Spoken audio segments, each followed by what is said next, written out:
Good morning. My name is Kenya, I'm Mariana. I'm Madison. I'm Janila. And I'm Amina. and we are presenting the Freedom Rides. So, just a little background: the Freedom Rides was a nonviolent protest that was organized to fight for to get integration on interstate traveling legalized. And we have some organizations involved, some important organizations involved. We have the SNCC, which was the Student Nonviolent Committee. Then you have the CORE, which is the Congress of Racial Equality, which was the group that actually started the Freedom Rides. And then you have, of course, the NAACP and the FCLC, which also worked with CORE to organize or start the Freedom Rides. Then for some people or important people involved, we have James Farmer, who was the CORE's national director. Again, CORE is the organization that started the Freedom Rides. Then you have John Lewis, who was one of the first 10 Freedom Riders that participated within the Freedom Rides, and he was very, very greatly associated with the movement. If you knew, like back then, the Freedom Rides, you've seen the Freedom Rides, you saw John Lewis's face as well. And then you have Stokely Carmichael, who joined the SNCC and became the youngest person among the Freedom Riders to be in prison for attempting to integrate a whites-only cafeteria in Jackson, Mississippi. And he also, fun fact, was the person who kind of created the rally slogan, Black Power. So, yeah. For the summary, the Freedom Rise was a nonviolent protest organized by the Congress of Racial Equality, or CORE, in 1961 to bring the civil rights movement into the Deep South in the wake of the Supreme Court ruling that made segregation on interstate travel illegal. The ruling was not enforced in much of the South, and the protest consisted of volunteers riding buses into the South while integrating waiting rooms and lunch counters. The Freedom Riders achieved the specific goal of integrating interstate travel, but not support from the federal government. Freedom rides were important because the violent response the riders were met with garnered national attention for the civil rights movement and pushed the Kennedy administration to respond to civil rights issues.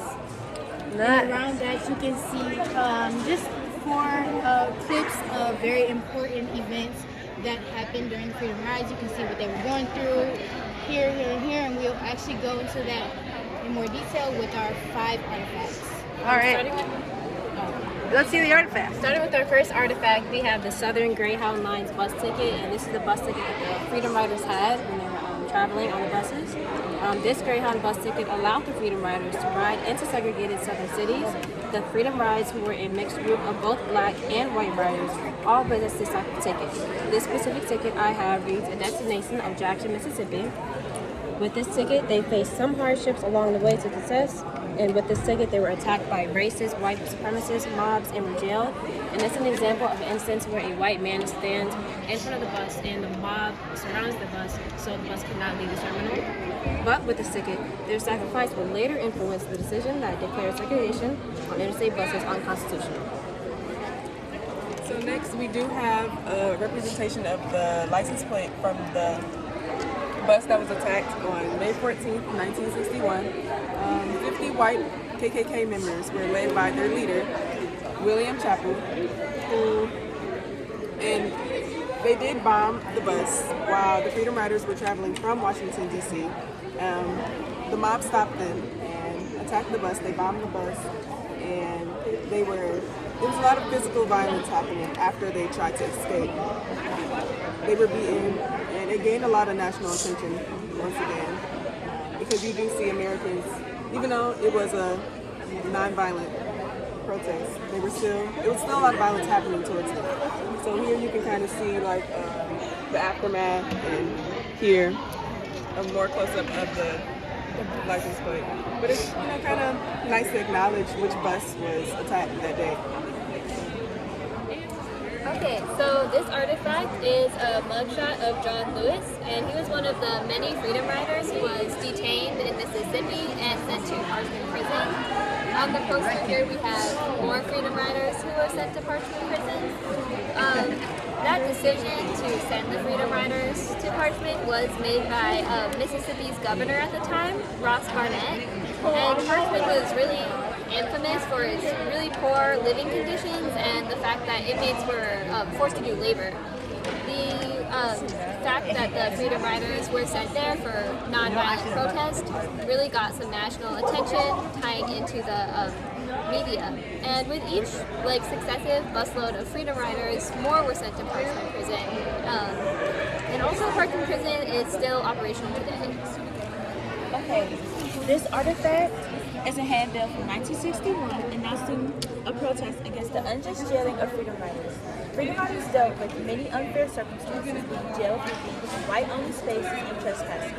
CORE wanted to express these unjust circumstances to the media by doing a truthful protest. As seen on the handbill, Reverend Fred Ellis Jefferson led protests because of the challenges himself as being an African American living in the Jim Crow South. He also had to deal with a lot of injustices within his own self, having his home bombed and also his church bombed. So he wanted to speak up and give a speech against the injustices of the things that the Freedom Riders were going through, and he wanted to also get the media's attention as well. Finally, we have just a little cutout of a newspaper article from the Freedom Rides. It's talking about how they were beaten by the mob. And this is just focusing on the media aspect of the Freedom Rides, which was extremely important for the success of the movement. If it weren't for the media, they wouldn't have been able to rally the support that they had. And if they couldn't rally the support, they couldn't get the members. And if they didn't have all the members, they wouldn't have had the power to really push the government to respond to their issues, and they needed to respond to their issues, and they eventually did, which is why we see that the Freedom Rides was successful. And also with the media, we were able to, they were able to give out a closer look at what they were going through. So the Freedom Riders were able to tell how they felt from these beatings and how that made them feel, and what they had to endure, and just kind of gain sympathy or empathy from the world, and gain a lot more national attention, and that attention was needed for the support of the Freedom Rides. So the media was very important and played a very important aspect in the overall success of this movement. And if there are any questions, comments, or concerns, please leave them in the description box below. Thanks, guys.